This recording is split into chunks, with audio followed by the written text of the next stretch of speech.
Entonces, diseño estructural de pavimentos flexibles, método IMT-PAVE 3.0.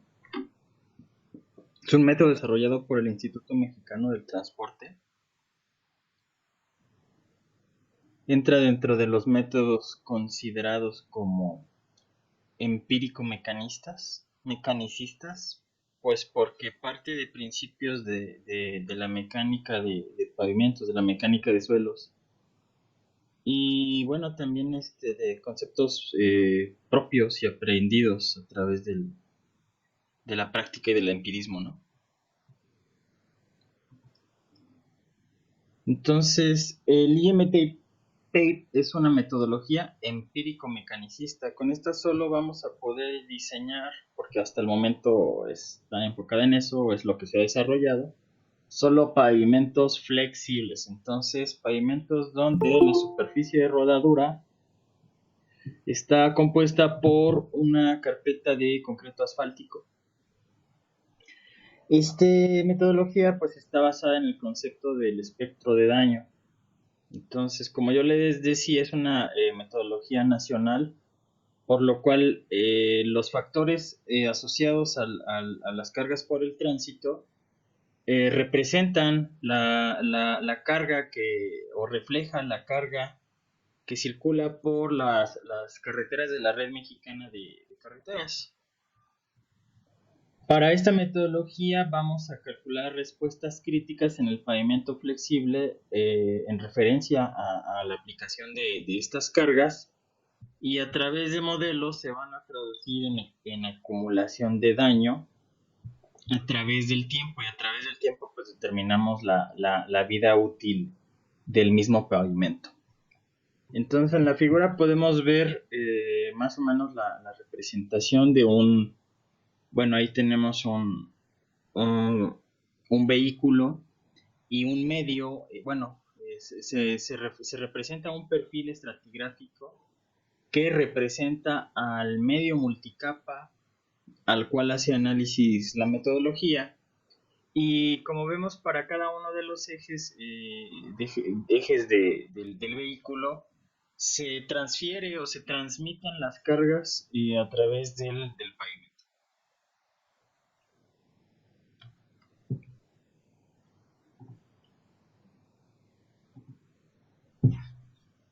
Entonces, las metodologías empírico-mecanicistas pretenden tener un enfoque más científico, con un marco teórico suficiente que permite el análisis completo de la mecánica del comportamiento de un pavimento ante las acciones del clima y el tránsito vehicular.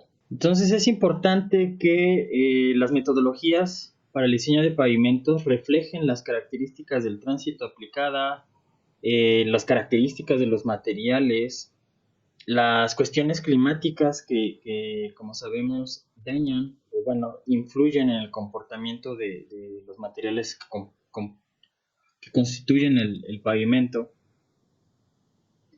Y bueno, esto es a través de modelos más bien basados en conceptos mecánicos, y no más como conceptos, más bien empíricos, como tal vez la metodología pues del ASHTO, o tal vez la relación entre el valor relativo de soporte de California y el módulo que proponía la metodología del Instituto Mexicano del Transporte.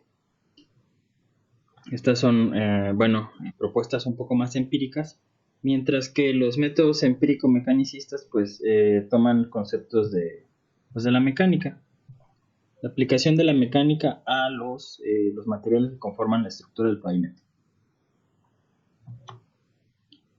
En esta figura podemos apreciar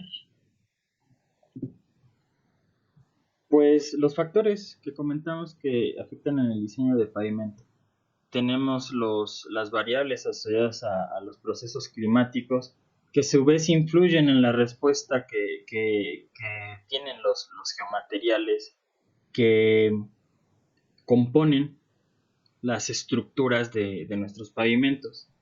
En estas estructuras de los pavimentos pues circula el tráfico que transfiere su carga, y bueno, a través de considerando todas estas variables, los modelos de análisis realizan iteraciones y encuentran resultados que para la metodología, por ejemplo, del IMTP, está en función de la acumulación de los daños a través del tiempo, y esta acumulación de los daños a través del tiempo pues se ve reflejada en el pavimento en deterioros. Conceptos muy importantes en los materiales pues podría ser el módulo dinámico para las capas superficiales, para las capas de mezcla asfáltica, y el módulo resiliente, el cual define el comportamiento de los materiales granulares sujetos a cargas cíclicas. Entonces, para el módulo de resiliencia o el módulo resiliente tenemos una prueba en la cual nosotros tenemos sometido al material a cargas cíclicas. Entonces, estas cargas cíclicas son de una aplicación rápida, y van generando cada una de estas cargas pues una deformación plástica que ya es permanente. Entonces tenemos el comportamiento elástico y el comportamiento plástico. Cuando nosotros sobrepasamos un límite de fluencia para nuestro material, dejamos el comportamiento elástico y comenzamos a tener un comportamiento plástico. En geomateriales es un poco difícil diferenciar esto. Diferenciar los momentos en los que tenemos estos dos tipos de comportamientos, a diferencia, como un ejemplo sería el acero dulce. Entonces, en nuestros geomateriales, al recibir las cargas que tendremos son de aplicación rápida, nosotros tendremos deformaciones que son elásticas. Quiere decir que en el momento en que la carga ya no sea aplicada, sea retirada, vamos a tener una recuperación elástica casi total. Si se fijan, tenemos la deformación total para este ciclo de carga, y al quitarla, tenemos la recuperación elástica. Sin embargo, sí queda un poco de deformación plástica. Al pasar los ciclos de carga y descarga, pues sí, es una carga cíclica, vamos generando una deformación total. Sin embargo, en el momento en que nosotros la levantamos, pues tenemos que se regresa, pero nunca se regresa a su estado original porque tiene una deformación plástica acumulada definitiva. Entonces llega el momento en que después de la aplicación de muchos ciclos de carga y de descarga, nosotros ya tenemos la deformación plástica acumulada, y nosotros podemos determinar el módulo resiliente como la pendiente del esfuerzo y la deformación, el esfuerzo desviador, que viene siendo el esfuerzo que es el exceso del esfuerzo de confinamiento para una prueba triaxial. Y bueno, entre la deformación pues elástica recuperable. Entonces estas son, como vemos, influye mucho el comportamiento de los materiales en nuestro modelo del IMTP, que junto con el tráfico que se va a ver reflejado en espectros de carga, pues es el que genera la acumulación de daños.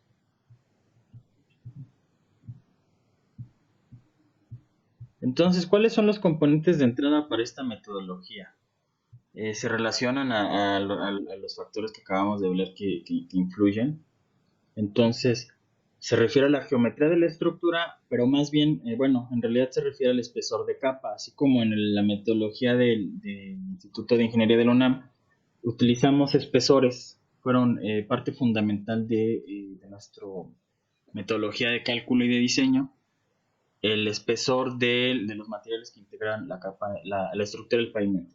Entonces, sin duda, también para esta metodología, los espesores de capa es dato de entrada. Como vimos, el módulo de resiliencia es muy importante para los geomateriales no unidos.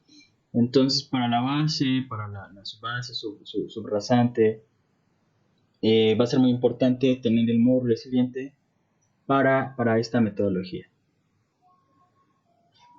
El módulo dinámico lo asociamos a la carpeta de concreto asfáltico. Y bueno, a su vez vamos a relacionar un criterio de falla por deformación y un criteriamiento de falla por los esfuerzos tangenciales o radiales que se dan en la carpeta de concreto asfáltico. Entonces sería una deformación por fatiga.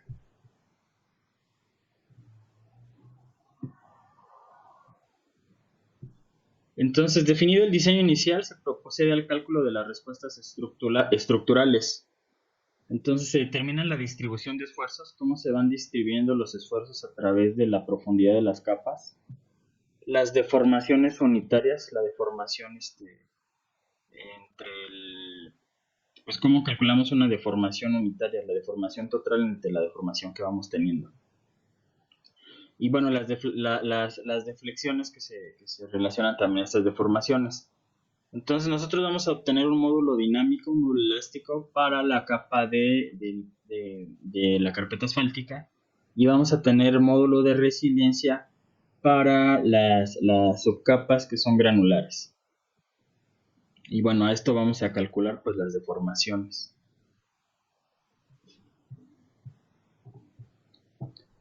¿Y qué sigue ahorita? Entonces, ya teniendo la respuesta estructural en el pavimento, se calcula el daño.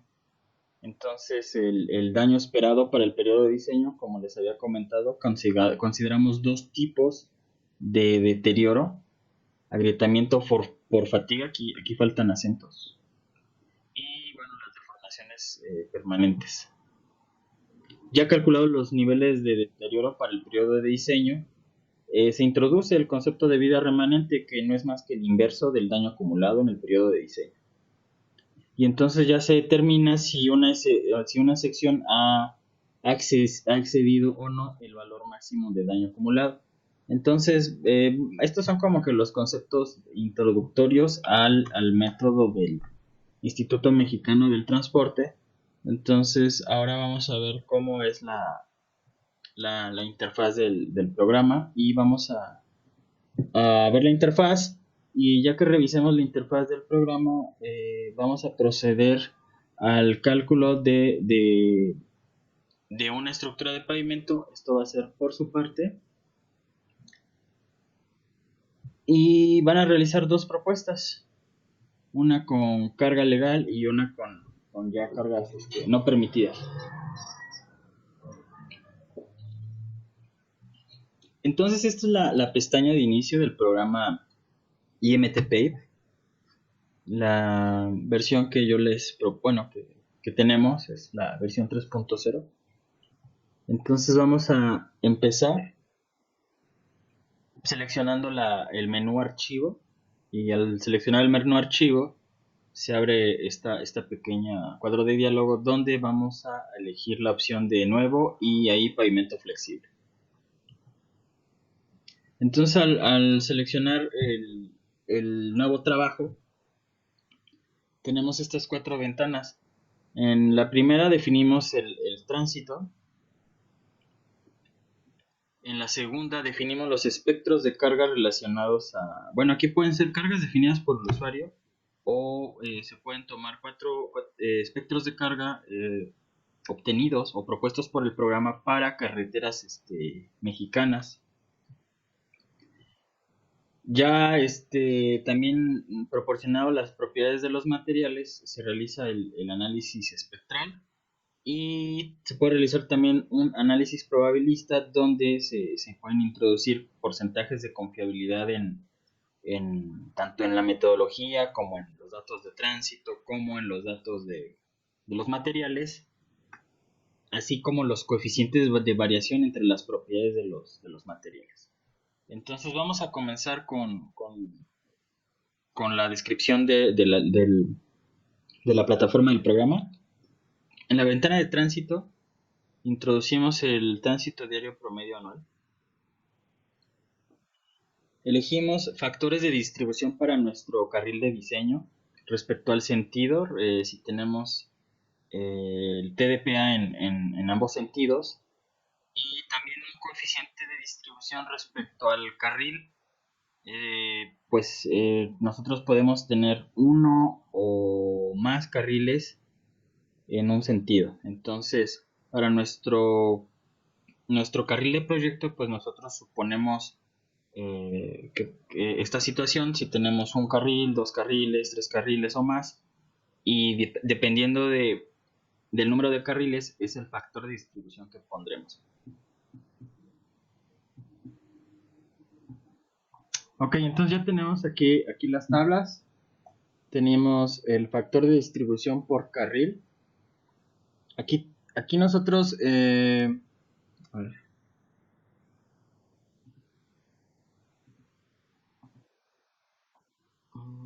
A ver, entonces... point interruption.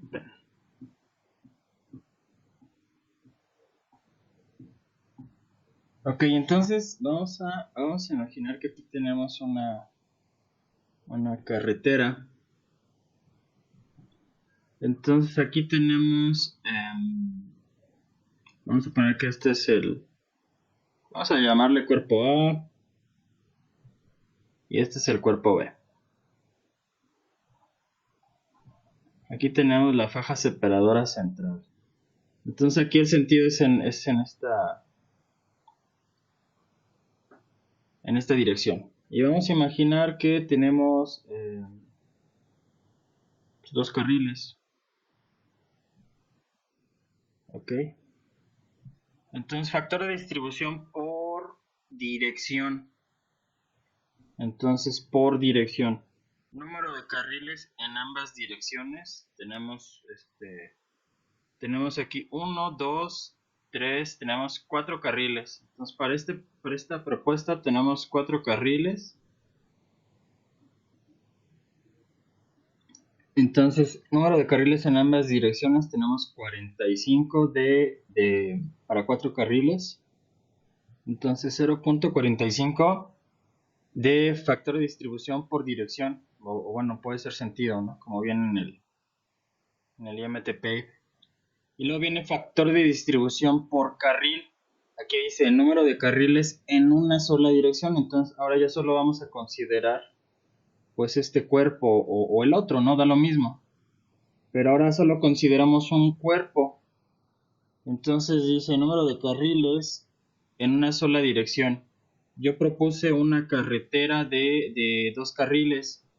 Entonces el coeficiente por carril está entre 0.8 y 1.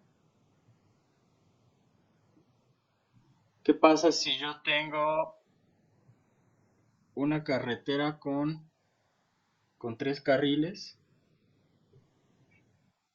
por sentido? Entonces vamos a buscar el factor de distribución por carril, o sea, por carril. Entonces número de carriles en una sola dirección. Una sola dirección son 3. Entonces ahora ya sería este. Entonces factor por carril. En este caso tendríamos 3 carriles. Entonces entre punto 6 y punto 8, pues no sé, a lo mejor punto 7. Y ahora por factor de distribución por dirección o sentido. Número de carriles en ambas direcciones son 1, 2, 3, 4, 5, 6. Entonces factor por sentido, 6 o más. Entonces es 0.4.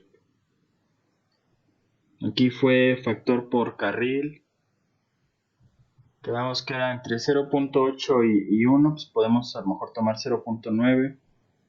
Y factor por sentido o dirección, pues eran 4 carriles en ambas direcciones, entonces quedamos que era 0.45.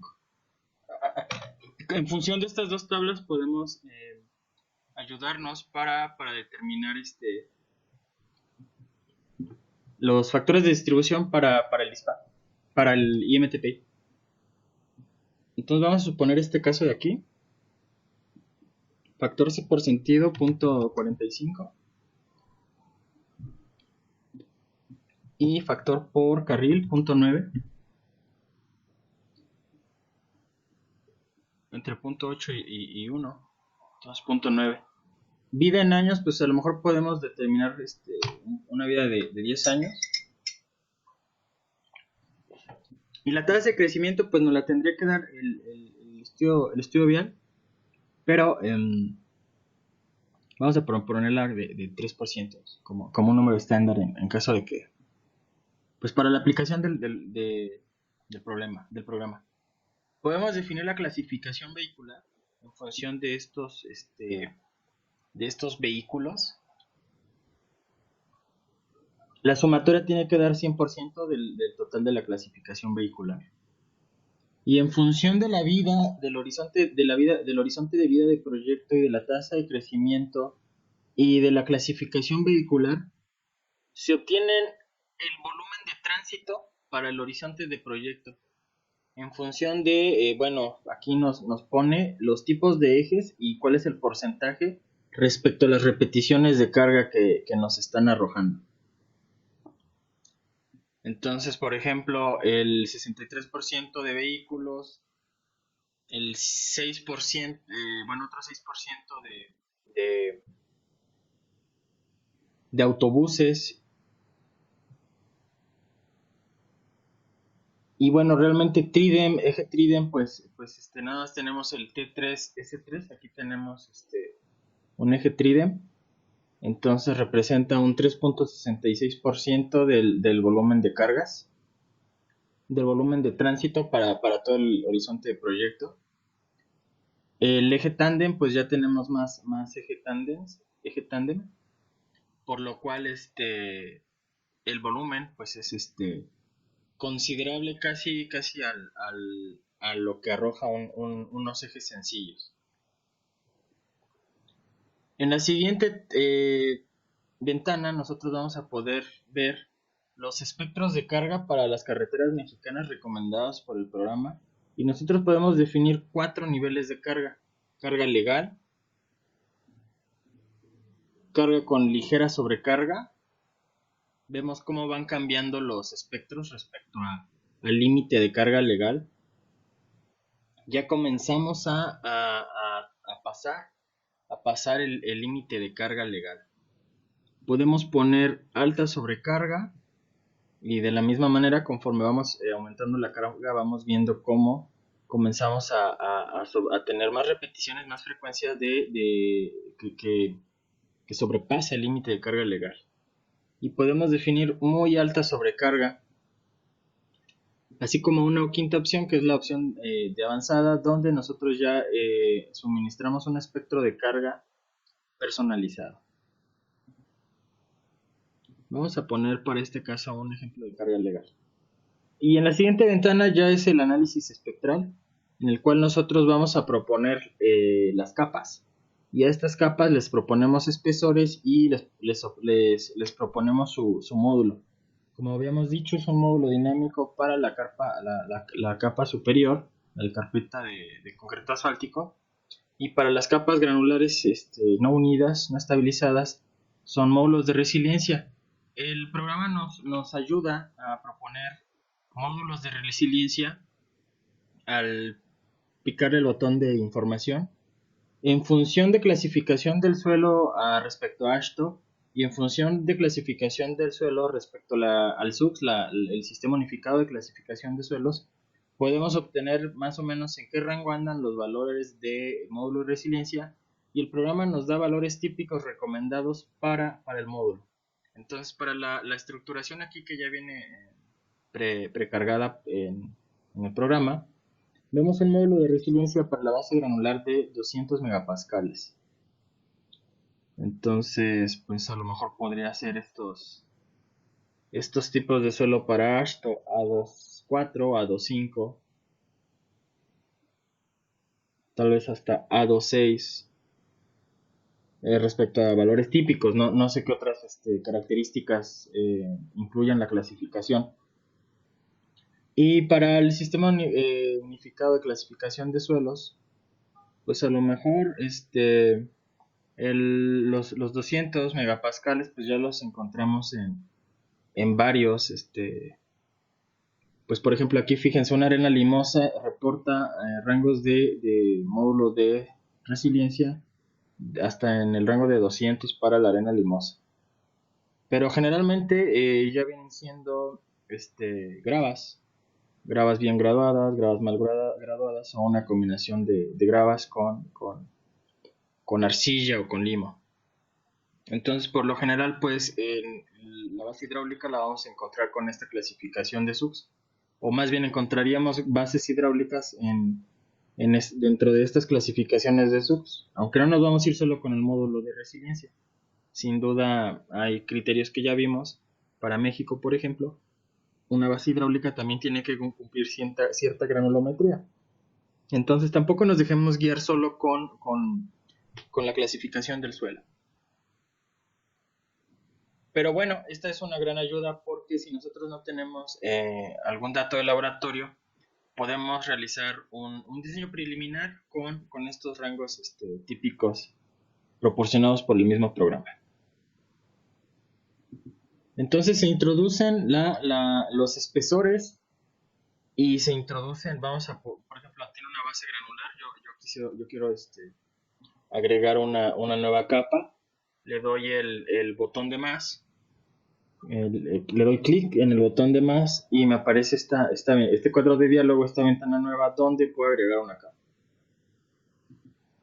Aquí la capa que voy a agregar es en función de la capa que estoy buscando. Si yo quiero agregar, creo que es aquí, por debajo de la base granular, una subbase, por ejemplo. ¿Y cuál es el material? Pues tal vez sea una arena limosa, no sea una grava, tal vez hasta una arena mal graduada. Y vamos a darle un espesor de 30 centímetros con un módulo. Entonces, pues aquí ya se me olvidaron. Entonces le voy a dar X y vamos a buscar dentro del catálogo que nos proporciona. Pues no sé, tal vez para una base, incluso hay arenas limosas que entran dentro de su base.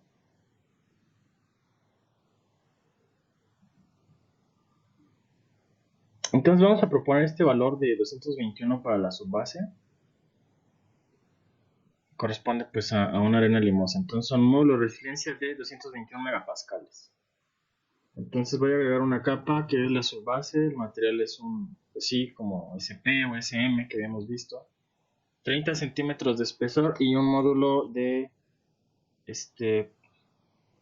bueno, es que si el módulo de la base ya está de 200, tal vez tendría que ser más bajo el de la subbase. Profe, perdón que lo interrumpa. Esos como parámetros de gravas limosas y arenas limosas y todo esto era lo que estaba en el capítulo de características de los materiales del SCP o algo así. No, sí, no.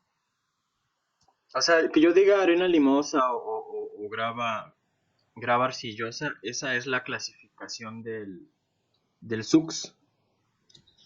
Sí, En el libro de características de los materiales, por ejemplo, me acuerdo que para la base hidráulica eh, pide que se cumpla unas zonas granulométricas bien definidas, pero no te habla mucho de la clasificación del suelo. Más bien tú en laboratorio obtendrías datos del suelo, como su clasificación y el módulo bueno, si ya tienes el módulo de resiliencia, pues no haces esto. Pero tal vez en función de la clasificación del sistema del SUX que determines de tu suelo, pues ya sería que aquí agarres los valores correspondientes al módulo de resiliencia. Pero el módulo de resiliencia es un concepto pues que no viene como requisito de un material, o sea, no está dentro, el módulo de resiliencia no está dentro de características de los materiales de la SCT.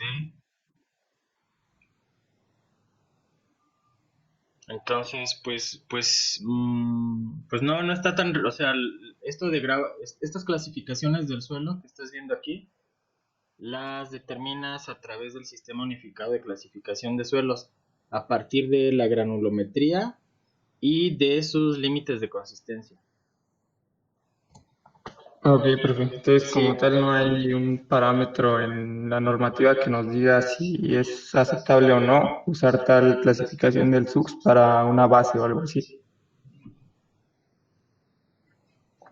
no, no que yo haya visto en la SST como en una norma.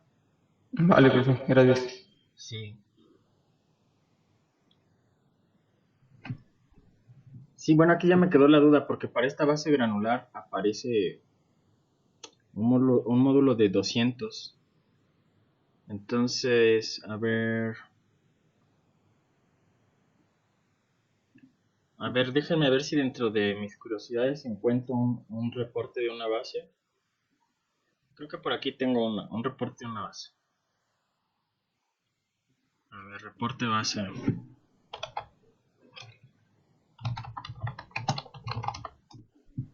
A ver, vamos a ver. Mm,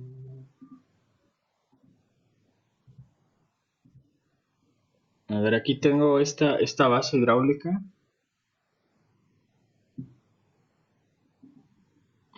A ver.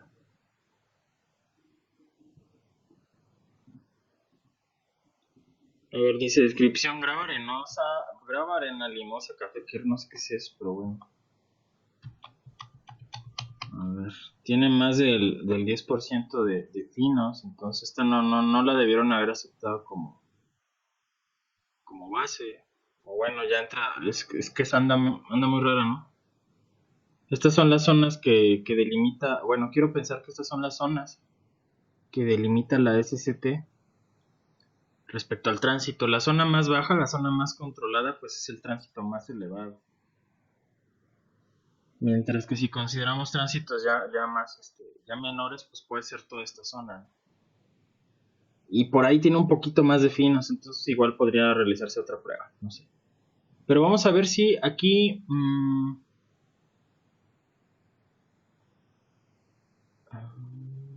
pues aquí viene la clasificación del suelo como una grava arcillosa. Pues sí, porque tiene más del 10. Tal vez tenga más del 10% de finos. Del 12. Debe tener más del 12 para ser grava arcillosa. A ver, entonces... Bueno, no sé si esto es esto. Ok, bueno, aquí para ellos, bueno, para esta base,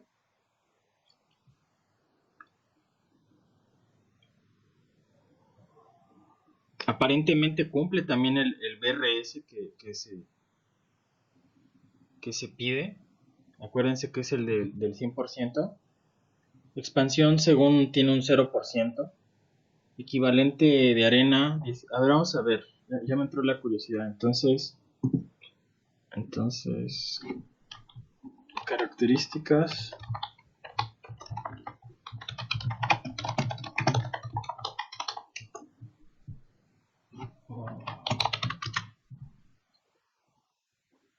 Ok, entonces...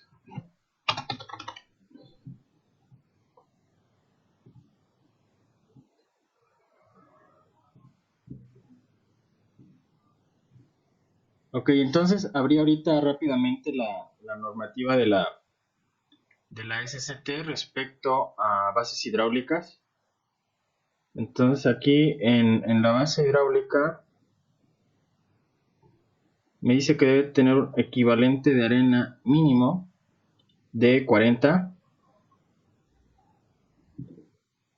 Tiene un equivalente de arena de 19.4. Entonces, pues no tiene la arena el equivalente de arena que se pide para una base hidráulica. El límite líquido 25, aquí tiene 26, entonces lo sobrepasa. Y índice plástico de 6, tiene 9, lo sobrepasa. Entonces, pues yo de entrada ya empezaría a pensar si este material cumple la calidad de material que requiere la SCT para una base. Yo de entrada ya estoy viendo que este reporte, que ni me acuerdo de quién es, pero aquí tengo, ya no cumple las zonas granulométricas, Sí tiene buen BRS, pero pues equivalente de arena, si dice que es 40 mínimo y tiene 19.4, pues yo entiendo que no. El límite líquido también, si se está pidiendo un límite máximo de 5 y un índice plástico máximo de 6, pues aquí ya los está sobrepasando. Entonces yo pensaría que esta base hidráulica la rechazaron. A lo mejor le pidieron que agregara mayor contenido de arenas, tal vez. Pero bueno, esta es un GC. Más bien de ahí partía la duda de por dónde andaban las bases hidráulicas. Creo que tengo otro. Aquí tengo otra base, o bueno, que también estaba para base. Y aquí vemos cómo se sale el material de los límites. Aquí era para un pavimento de concreto hidráulico, entonces estaban muy bien definidas estas zonas granulométricas. Pues ya más o menos por ahí andaba. Entonces, pues es pues también si tiene más del 12%, no, esta no tenía el 12% de finos, tiene menos al 12% de finos. Entonces, vamos a clasificarla, ¿no? Vamos a clasificarla. Rápidamente, vámonos con el vudú. Entonces, vamos a ver, ok. Entonces, esta es una bibliografía muy buena de mecánica de suelos que yo les recomiendo. A ver, la 71. Es el vudú de mecánica de suelos. Entonces, yo se los recomiendo ampliamente. Vámonos aquí a ayudarnos con el vudú para clasificar este suelo. Entonces, aquí en el vudú, la figura 4.9a nos ayuda a clasificar pues suelos gruesos. Entonces, vamos a ver. Pero ¿cuál era? Era la otra, ¿no? La otra base que estábamos viendo. Entonces vamos a clasificar. Bueno, ese tampoco que quedó aceptada como base porque pues tienes partículas muy grandes. Pero bueno, vamos a ver si nos sirve que repasamos clasificación de suelos.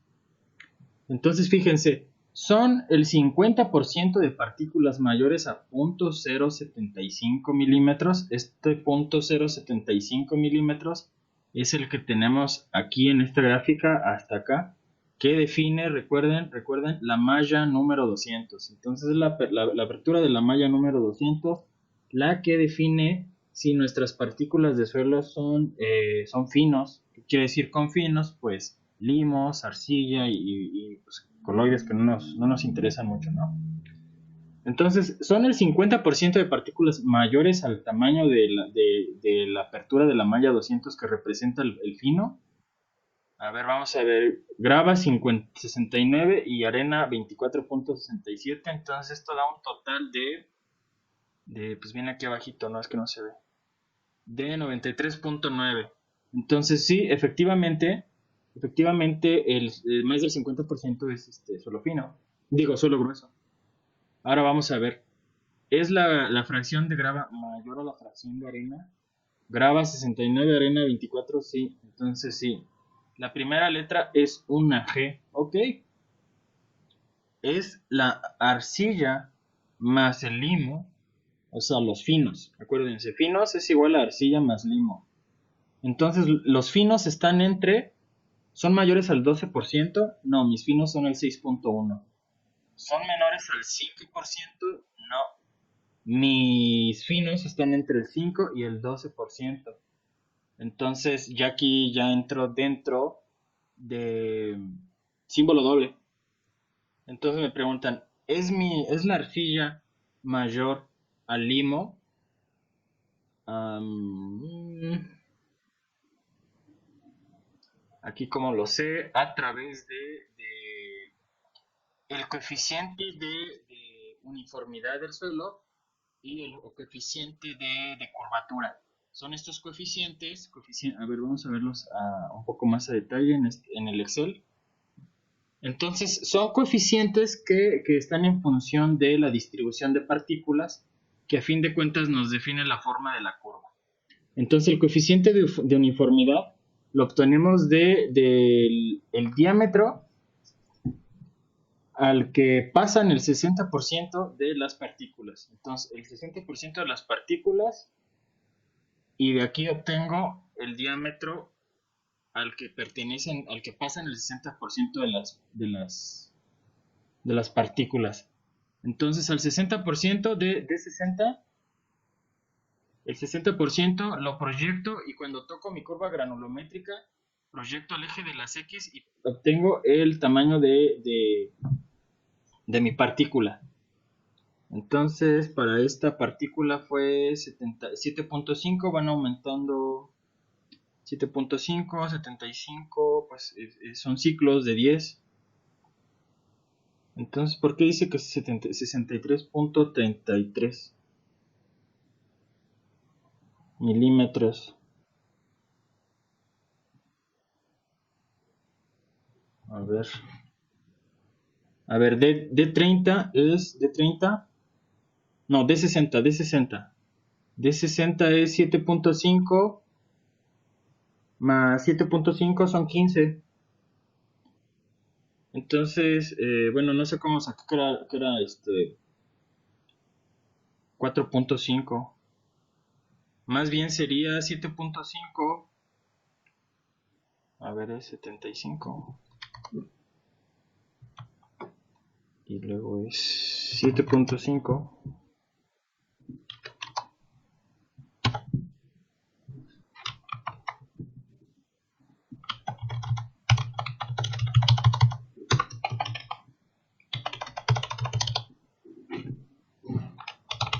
Oh, ¿qué pasó? Ya no funciona mi teclado. A ver, entonces es 75 menos 7.5 entre 10, 6.75. Entonces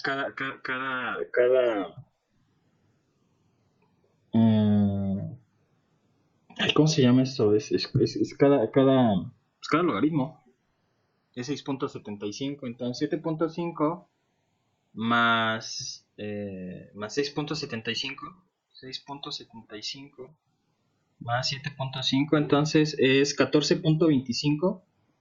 Andamos por aquí para el D60. Entonces,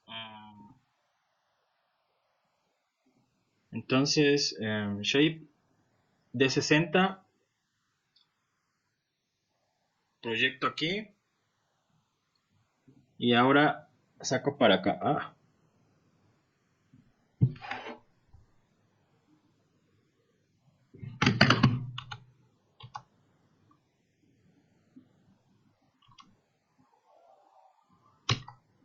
Ay, ¿por qué no está funcionando esto ahorita?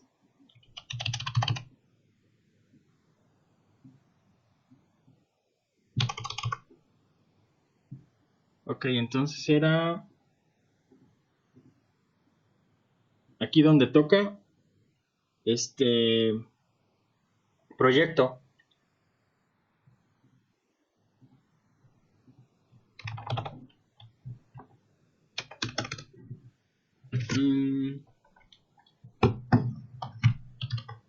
A ver. Ok, entonces si yo tengo en mi escala semilogarítmica base 10, entonces yo tengo que va de 7.5 a 75, entonces yo tengo 75 menos 7.5, 67.5, esto lo divido entre 10. Entonces cada una de estas líneas pues es 6.75, ¿no? Para este tramo de aquí a acá. Entonces pues casi que esa es la primera línea. Entonces sería 7.5 más 6.75. Entonces más 7.5, y entonces el diámetro que corresponde al 60% es 14.25 milímetros. Ahora vamos a obtener el D30. Pues el D30 es análogo. Me voy voy a obtener el diámetro que corresponde cuando el 30% de las partículas en peso pasan esa malla. Entonces, de la misma manera, a partir del 30% me proyecto hasta cruzar con mi línea, mi curva granulométrica, y de aquí obtengo, al proyectar el eje de las X, el diámetro correspondiente al cual el 30% de partículas en peso pasa en este porcentaje. Y entonces aquí también vuelvo a quedar en una malla, digo, en una línea, en una división. Entonces puedo hacer algo similar. Tengo 7.5 menos 0.75 entre 10, pues es 0.675, ¿no? Y ahora va a ser 0.675 por 1, 2, 3, 4, 5, entonces por 5. 3.375.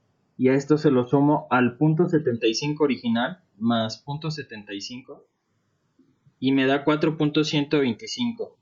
Entonces el D30 es 4.125. Y el D10 pues es análogo. Entonces a partir del 10, aquí encuentro en la curva y entonces proyecto. Y pues más o menos es en este espacio, sería 1, 2, son dos líneas. Entonces, como es base 10, pues ahora va a ser como dividirlo otra vez, ¿no? Pero vamos a realizarlo. Entonces, 0.75 entre 0.075. Era menos. Entonces, 0.075, no. 0.75 menos 0.075 entre 10. Y quedamos que son dos divisiones, entonces por 2. Entonces es 0.135, al cual vamos a sumarle este 0.075 más 0.075. Y me da que el D10 es igual a 0.21.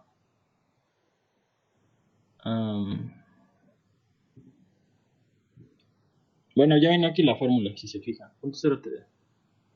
Y entonces obtengo el CU de dividir el D60 entre el D10, que es el coeficiente de uniformidad, y el coeficiente de curvatura lo obtengo de cuadrar el D30 y dividirlo entre el D10 y el D60. Y entonces así obtengo los coeficientes de uniformidad y el coeficiente de curvatura. Ahora sí, teniendo estos coeficientes, puedo definir cuál es la clasificación del suelo a través del SUX. Entonces quedamos que no sé si es mayor la fracción de arcilla que de limo. Entonces, el CU es mayor a 4. CU es mayor a 4, sí. El CC está entre 1 y 3. No, pues no está. Bueno, aquí estos de aquí tendríamos que definir a través de una prueba de límites de consistencia. A través del límite líquido y el límite plástico obtendríamos el índice plástico. Y a través de la carta de plasticidad pues definiríamos. Entonces la segunda letra sería la C del símbolo doble. Pero para la primera parte del símbolo doble, la segunda letra es W de bien graduado y la segunda letra o puede ser P de mal graduado. Entonces, esto depende del coeficiente de curvatura. ¿El coeficiente de curvatura es mayor a 4? Sí. El coeficiente de uniformidad es mayor a 4, sí. Es 63.33. El coeficiente de curvatura está entre 1 y 3, no, es 6.32. Entonces, aquí sería como el coeficiente de curvatura ya sale de este rango, a fuerza ya tenemos que el suelo es mal graduado. Entonces, esta sería nuestra clasificación GPGC en caso de tener mayor contenido de arcillas, y en caso de que nuestro suelo tuviera mayor contenido de limos, sería GPGM. Acuérdense, la P viene de mal graduado y es porque no cumple estas dos características. En el momento que coeficiente de uniformidad y coeficiente de curvatura cumplen estas características, ya podemos decir que el suelo es bien graduado. Entonces, digamos que esto es lo que tienen que realizar en campo. Para una base hidráulica, pues tendrían que tener su granulometría, y si nosotros tenemos por encima del 5% de finos y menos al 12% de finos, pues tendríamos estos símbolos dobles. Para este ejercicio, bueno, más bien para este reporte de esta base, los finos estaban entre 5 y 12, por lo cual ahora tendríamos que tener un símbolo doble. Para el otro caso del otro reporte de base que tenía aquí, como los finos ya son mayores al 12%, la segunda letra solo fue C por sus propiedades de límites de consistencia. Entonces, de esta manera nosotros determinamos la clasificación de suelos. Se pueden ayudar de este diagrama pues sí, de este diagrama como de flujo, no sé, para clasificar suelos gruesos. El Voodoo Muni también en la siguiente página pues trae el diagrama para clasificar suelos finos. Pues este diagrama está dentro de un libro. Más bien el libro te pongo la primera pantalla. Es este libro. Este lo puedes encontrar sin problemas, hasta nomás googleándolo. A mí me gusta mucho para geotecnia. Y estos diagramas de clasificación de suelos me ayudan bastante cuando no me acuerdo. Bueno, Gracias. sí, para que lo busques, digo, pues yo no lo he comprado, entonces no te lo puedo pasar todavía. Sí, está bien, Entonces, gracias. entonces más bien de aquí sale esto de la clasificación de suelos. Eh, estos dos reportes, se realizó el control de calidad a dos materiales que aparentaban ser bases. Se comprobó pues, que no cumplían los requisitos. Pero como vimos, pues una base, o la gente puede decir que una base, pues a lo mejor está entre una grava con arcilla, una grava arcillosa, o una grava bien graduada arcillosa, o una grava mal graduada. Bueno, aquí sería grava bien graduada arcillosa, y aquí sería una grava bien graduada limosa, una grava mal graduada arcillosa y una grava mal graduada limosa. Entonces acuérdense, la P tiene que ver con poor, de pobre, graduated, y la W de well, de bien, de well graded, sí es graded, well graded, poor graded.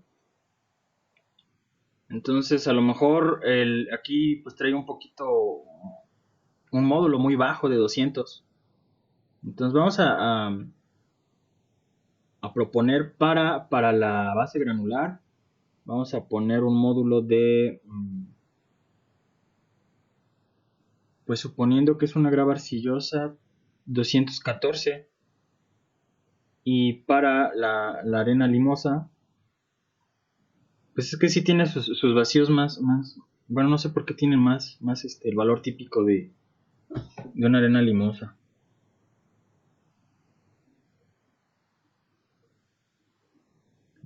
Sí está raro que la arena limosa reporta un valor mayor a, por ejemplo, esta grava arcillosa. No sé, a lo mejor me hace falta conocer un poco más los materiales. Pero bueno, entonces vamos a tomar 234, vamos a suponer que es una grava mal graduada, una grava arcillosa mal graduada. Entonces vamos a poner 234 para la base hidráulica, y para la subbase vamos a suponer 221. Entonces son 234 y 221. Entonces aquí suponemos 234, agregamos la capa de la subbase en función del material que habíamos dicho con arena limosa. El espesor pues vamos a meterlo de 30, y el módulo pues vamos a quedar que era 221. Le damos la palomita y ya nos puso la subbase. Entonces pues vamos a realizar, aquí ya trae los módulos, entonces que ejecute el análisis espectral. Y entonces aquí me dice que para la estructura y la característica de los materiales, pues no estoy cumpliendo con ninguna de las dos figas, ya sea por deformación o por fatiga. Entonces, aquí, ¿qué puedo hacer yo? Pues jugarle a los módulos se me hace medio, medio incorrecto, dado que, si bien nosotros estamos tomando como recomendación valores ya propuestos en este instante, pues tampoco podemos elevarnos tanto, ¿no? No puedo poner para una base granular, por ejemplo, un módulo de 3000, porque yo estoy viendo que realmente no llegan a ese módulo de resiliencia, ¿no? Entonces, más bien, yo propongo que juguemos con los espesores. Entonces, sabemos que la vida por fatiga en general está dada por la carpeta asfáltica. Entonces, a lo mejor podríamos meterle, bueno, no solo la carpeta asfáltica, sino las capas estabilizadas. Pero podríamos suponer una estructura viendo que quedamos un poco abajo. Aquí también podríamos referenciarnos a las secciones estructurales recomendadas por la Dirección de Servicios Técnicos que vimos en la clase pasada. Entonces vamos a aumentarle a un espesor de 14 centímetros. Y la base granular para aumentar la vida por deformación, pues a lo mejor la podemos poner de 30 centímetros. Entonces que ejecute el análisis espectral. Y bueno, aquí ya podemos ver que por fatiga ya pasamos más de 10 años y por deformación ya tenemos también más de 10 años. Para economizar vamos a seguir disminuyendo la carpeta asfáltica hasta que pase. Bueno, vamos a ver cuándo no pasa y en qué momento ya pasa la vida por fatiga. Entonces de 12 centímetros no me pasa a más de 10 años, pero con 13 centímetros de carpeta asfáltica, pues ya tenemos una vida de fatiga y una vida por deformación mucho mayor. Y entonces para el análisis probabilista, aquí nosotros ya estamos incluyendo una confiabilidad, ya les decía, respecto al tránsito que metimos, a las características de los materiales, etcétera. Y coeficientes de variación respecto a las características de los materiales, o sea, no podemos dar por hecho que un resultado de laboratorio ya es el valor definitivo del material. Entonces siempre por ahí andan variando. Y bueno, este análisis probabilista ya incluye estas cuestiones de la variación entre las propiedades de los materiales y la confiabilidad pues del diseño y del método en sí, ¿no? Entonces vamos a realizar el análisis probabilista y si se fijan, como en el análisis espectral, con los 13 centímetros apenitas y nos fijamos que con 12 ya no pasábamos la vida por fatiga, entonces en un análisis probabilista, como ya estamos dudando todavía más de nuestras propiedades de los materiales y de la confiabilidad del método y de todo lo que quieran, pues ya la vida por fatiga disminuye. Entonces aquí pues ahora sí que depende mucho del criterio del diseñador de pavimentos, ¿no? Yo recomendaría pues que lo ideal sería que pasara ambos diseños. Entonces nos regresamos al diseño anterior y vamos a poner, por ejemplo, 15 centímetros para realizar el análisis espectral. Ya sabemos que lo va a pasar, pero ahora en el análisis probabilista, pues vamos a analizar cuánto cambia la vida por fatiga ahora con este cambio en el espesor. Y entonces por vida por fatiga ya lo pasa con 15 centímetros de espesor. Estos 15, 2 centímetros extra ya digamos que dan por revisado todo esto que podríamos tener en respecto a la variación y a la confiabilidad del método. ¿Cuál es el siguiente paso? Pues generar el reporte.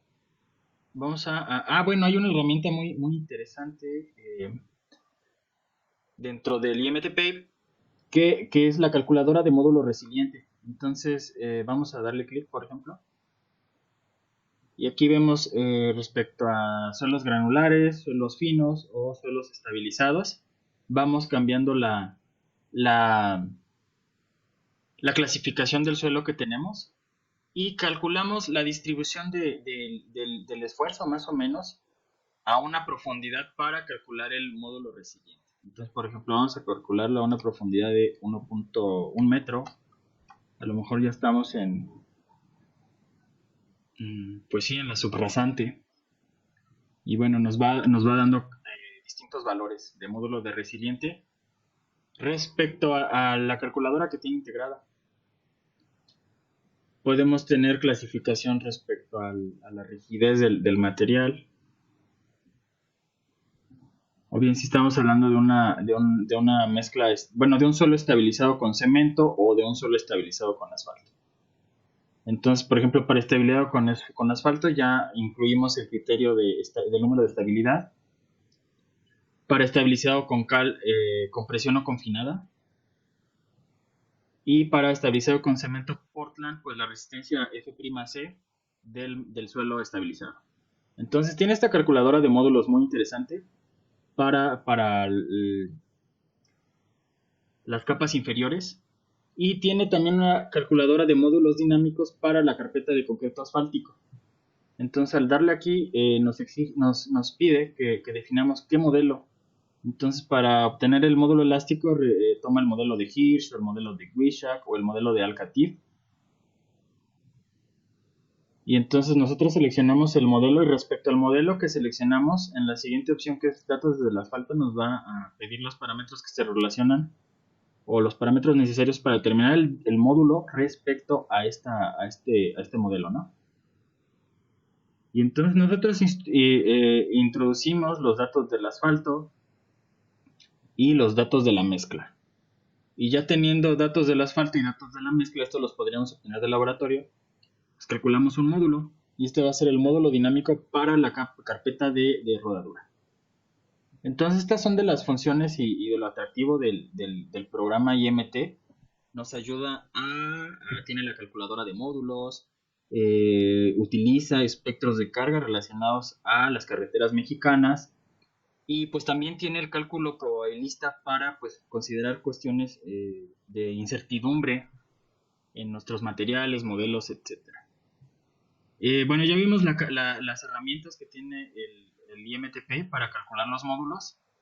Ahora lo ideal sería generar el reporte. Entonces al darle el reporte, pues ya nos da esta ventana que pues bien puede ser como nuestro reporte del diseño, ¿no? Aquí se sumarizan los datos importantes, el TDPA, los factores de distribución, el horizonte de proyecto, así como la tasa de crecimiento, la distribución vehicular, las capas que consideramos en el análisis, sus espesores, los módulos y la variación que podrían tener estas propiedades, la confiabilidad del diseño y como final obtenemos el resultado que nuestra estructuración presupone que va a tener una vida, la fatiga mayor a los 10 años, que fue lo que pusimos de inicio, y una vida por deformación mayor a los 10 años. Entonces podríamos considerar que este ya es un diseño aceptable, dado, bueno, para las condiciones que consideramos. Entonces esta es la herramienta del IMTP, es una metodología empírico-mecanicista y bueno, toma conceptos que son considerados como punta de lanza dentro de las metodologías de diseño de pavimentos, dado que pues hace el cálculo a través de la teoría elástica de las deformaciones en las capas, considera las cargas, no solo las cargas legales, sino también sobrecargas, y bueno, también las propiedades que se ha comprobado que son las que representan de mejor manera el comportamiento mecánico de los materiales, como viene siendo el módulo de resiliencia para las capas no estabilizadas. Entonces, pues esta es una pequeña introducción a la metodología. A lo mejor no vemos los modelos de deformación, ni los modelos de fatiga, pero con esto ya podemos generar un diseño pues ya con un poco de fundamentación para resolver el problema de estructurar un pavimento flexible aquí en México, ¿no? Con esta metodología.